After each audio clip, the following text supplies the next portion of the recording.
Greetings of the day. Today, in this session of the Factory Act 1948, I am going to discuss about the various provisions of the workers which should be available as per the Factory Act regulation in the factories. The outcome of the session would help you to understand about all these provisions and enable you to identify where the discrepancies are.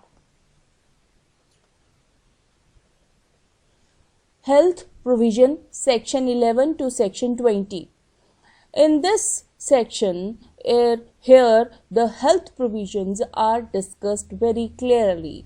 The Factory Act 1948 under the Chapter 3 contains the various provisions regarding the measures to be opted by the occupier of the factory to maintain the proper environment of the work in the factory.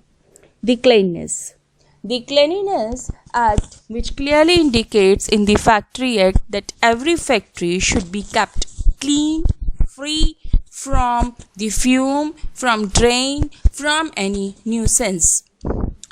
The Factory Act clearly indicates about not only about the cleanliness but about the cleanliness as well as disposal of water effluents.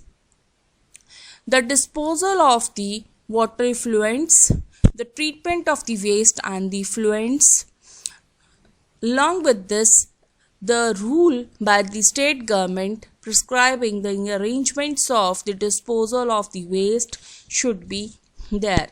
Ventilation and the temperature at the factories should be maintained properly. Fresh air for the workers should be there. In case of any injury, the proper facilities to be there. Otherwise, to prevent the injury to the health, walls, roofs and the another material to be designed with that temperature that should not affect to their health.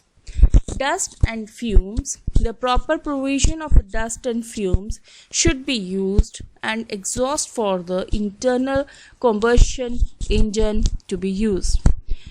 Not only this, good lighting should be provided for the workers so that they can work effectively.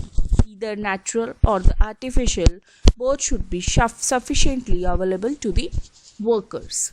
Overcrowding, where the workroom is injurious to the health of the worker engaged therein, and the various measures to be taken to avoid overcrowding.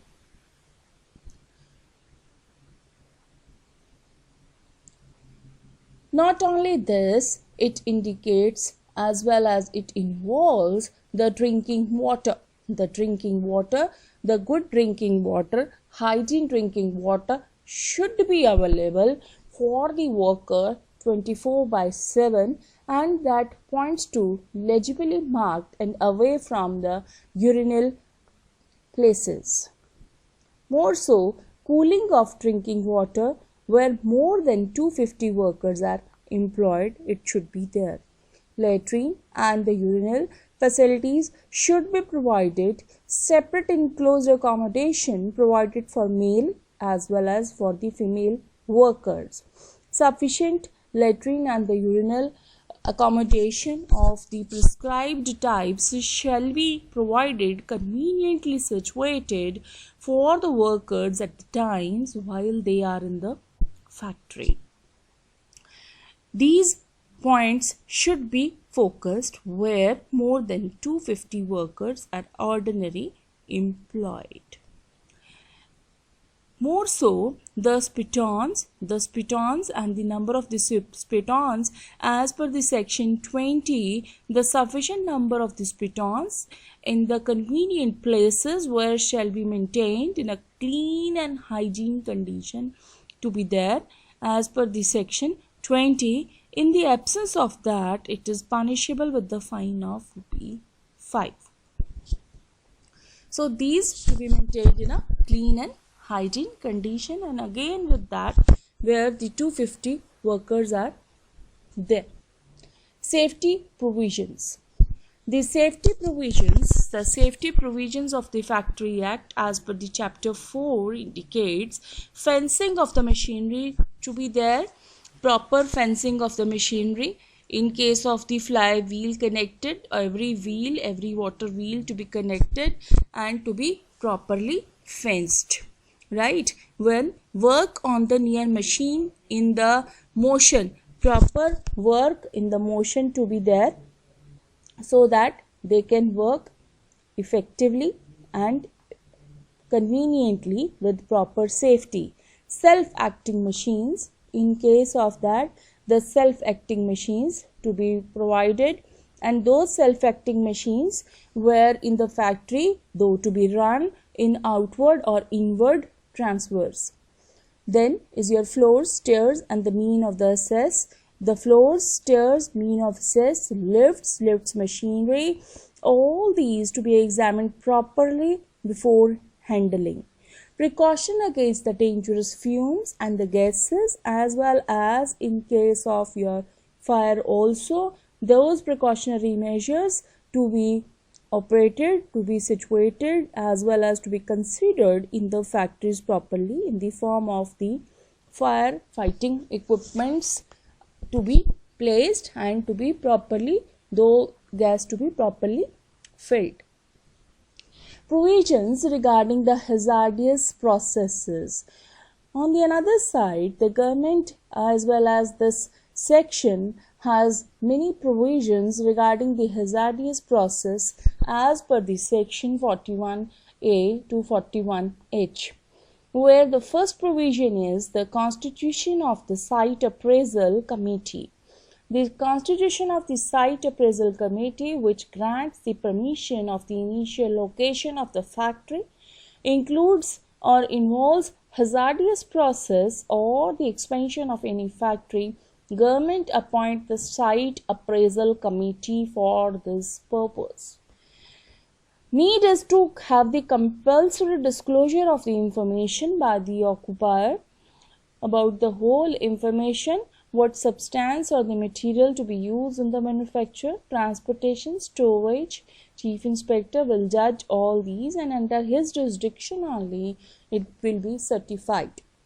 Worker participation.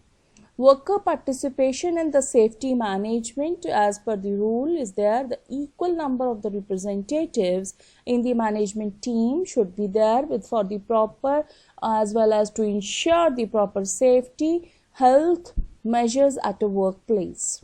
Along with this, the right of the worker to warn about imminent dangers.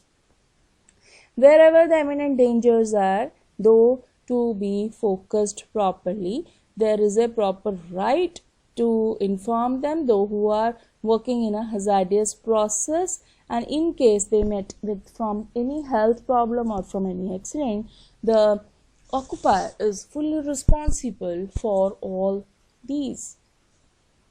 The another welfare provisions as per the section 42 to 50, again in the chapter number 5, the washing facilities. Good washing facilities to be provided, to be maintained for the use of the workers. Above all, the first aid appliances to be provided, first aid boxes, cupboards to be equipped properly with the proper content, and it should not be less than one for every 150 workers in a factory. Shelter, restroom, lunch rooms where more than 150 workers are ordinarily employed. One lunch room, suitable room should be there where they can eat properly, comfortably, and the content of the canteen should be as per the provision of 46, means with full safety. Crutches should be there where more than 30 women workers are employed. Suitable room for their kids with the age of 6 years, they can keep them in that shelter. Welfare officers to be maintained. They should consider where more than 500 or more workers are ordinarily employed in that duty. The government provide and ensure the welfare officers prescribed, understand the duty, qualifications, as well as the conditions at the workplace. Now, most important, as we talk nowadays about the working hours for the women. For the women, the working hour, weekly hour, it is provided that no adult worker be required or allowed to work in a factory for more than 48 hours in any week. Or on the another side, if I say it is either 6 a.m. to 7 p.m. or 10 p.m. to 5 p.m. in case of the women. In case of women, the things are a bit different. On the another side, the compulsory holidays are also there, and which they are supposed to follow. Compulsory holidays, which are the gazetted holidays, sick leaves, right? So those leaves are required to be followed, whereas in case of the night shifts, the holiday for the whole day shall means in case of period of 24 consecutive hours, beginning which when the shift ends. So in that way, the night shift is counted, and no doubt for that purpose, extra wages for the overtime, double wages for the overtime, and the proper notice period for the workers in case you want to fire them. All these things should be there, right? So I shared with you the provisions not only for the women but also for the men also. Now, in case of this, the wages during the leave period, those should be provided. They have the power to make the rules, exempt the factories, and the provision regarding the leave with the wages are also there. So all these points these factories are supposed to follow, right? Then is in the nutshell, if I talk about that, the Factory Act actually is a wonderful act which considers about the various provisions from leave to wages, from safety provisions, from health provisions, and all these provisions are concerned and purely related to the worker, and which actually gives the power to the factories also as well as to the workers also. The need is to follow them heartily, and the need is for the workers and also at the workers end also to understand all these acts very carefully and to understand that what is their rights and what are their duties. Thank you all. In case of any other suggestion or any session if you are looking for, please inform me, like and subscribe my YouTube channel so that I can share more and more quality content with you. Thank you and all the best.